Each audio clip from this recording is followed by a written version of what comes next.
to gin gimedo moloyo. Koro mano biro chando jopiny. Koro jobura luongo pach ji to nitiere gik moko adek kende ma ginyalo timo.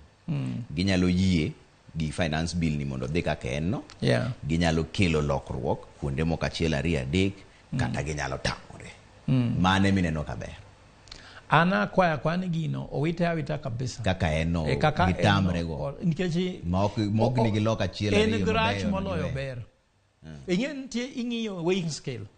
No bang' gino kose kale ngima wabro chal nadi.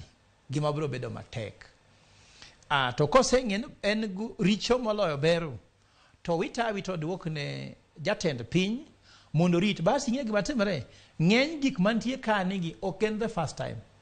Mane Uhuru Kenyatta ne en jatend piny to Ruto ne en jalupne.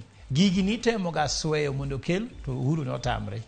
Koro an gima nwanga gigi kala noga kuom Ruto.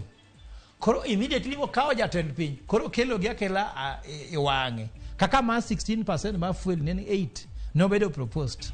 To ne Uhuru kawe bokete tenge. Koro sani Ruto wachon kani tamri nikech na antie tikelo. Itu manolo jin kin father motelo no parish priest donge. To inte kod jalupni. Seche min in jakanyo ing'ene jalupni wachon aebe nane jatelo ada katumo no hama. To kodonjo ni to gik mano kwerga okeno mokelo no. Mano gima ng'ani timo ni. Professor Saoma wawang'o ero kama na inyo kumiwesi.